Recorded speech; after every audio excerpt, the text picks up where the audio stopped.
congratulations on the win. I think I'd be right in saying that you thought his head was hard. Bro, that guy has a granite chin. Jesus. I know he got knocked out by one guy, but apparently the only punches that you could knock him out with are the ones he doesn't see. But yeah, no, his head is made of friggin' rock.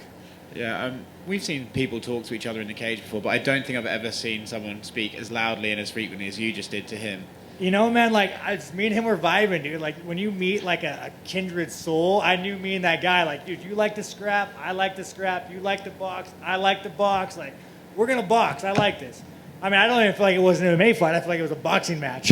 It's rare we see someone say, okay, I'm going to give you a chance to win with, like, 30 seconds left of the fight. Well, dude, I'll tell you what, as I said it, simultaneously, I'm picturing me in the back room, sitting down, knocked out in the corner, telling myself, like, and my coach is looking at me like, Sean, you're an idiot.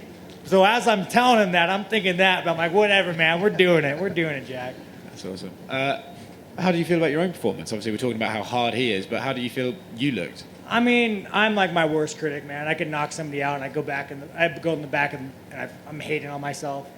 Don't ask me how I looked. I'll critique every moment of it. I hit him. I didn't follow up. I was one shot in him. Like, don't ask me how I looked. You know, I did okay.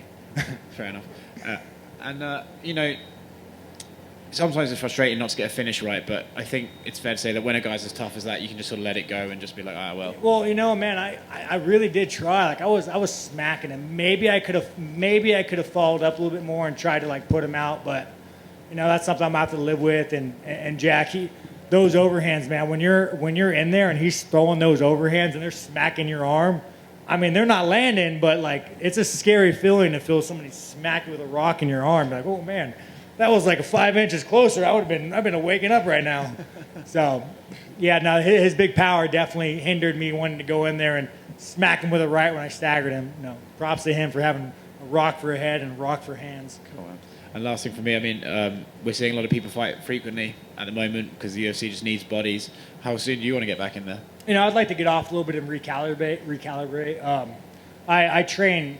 I'm probably one of the hardest training athletes in the UFC. You know, where every day I'm in there twice a day. I don't take any time off. So I'd like to recalibrate, let my hands heal up, and then get back in there, make some money, man. I want some wars. I want the fans to enjoy the fights. Congrats, man. Sean, we'd heard that you'd been through quite a bit just to get back in the cage. Can you just talk about what it's like to be on the other side of it? You obviously had fun in there, but, you know, just emotionally to get to this point.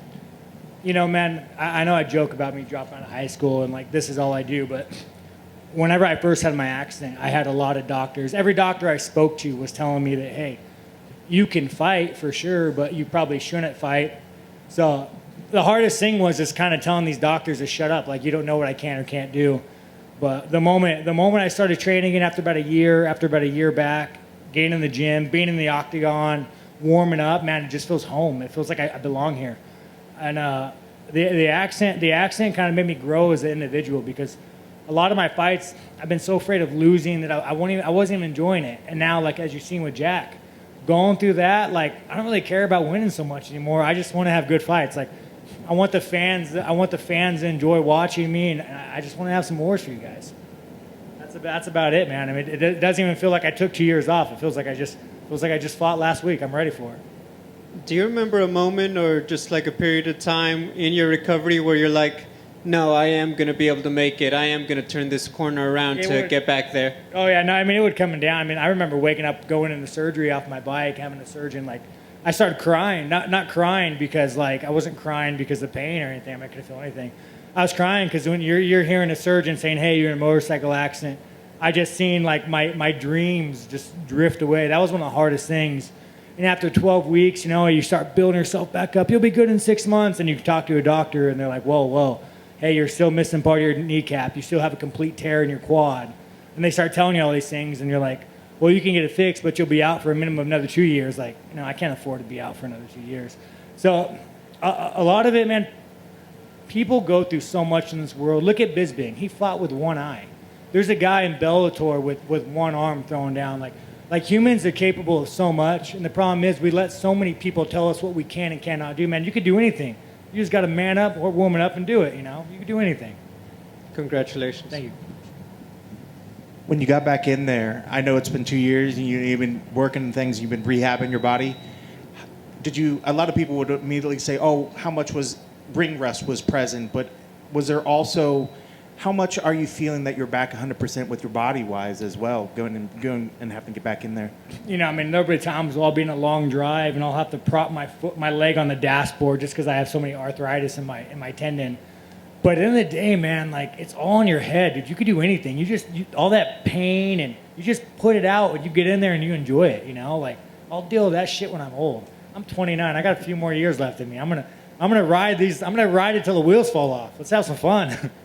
And lastly, for me, the last time you fought, it was a very different scenario.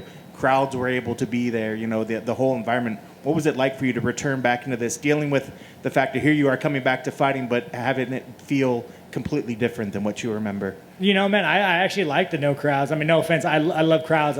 We fight for the fans. Without the fans, we want it to exist. This sport wouldn't be there.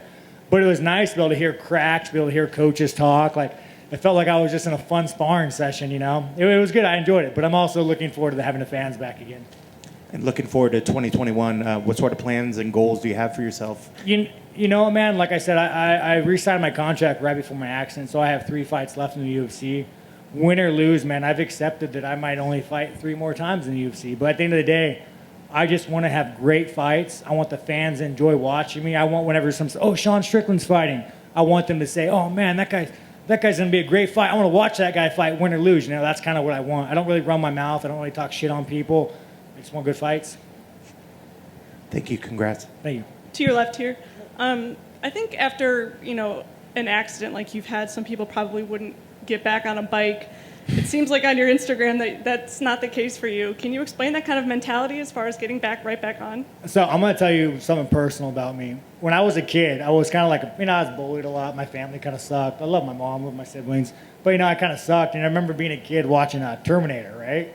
Like, Terminator was a man. He had a Harley. Like when I was a kid, I always wanted a bike. I wanted a bike. So, I'm addicted. I could never not have a motorcycle. And I hope to God that, I don't crash, but it's just one of those things where, being on 2 wheels is just like, it's in my blood. I can't give it up.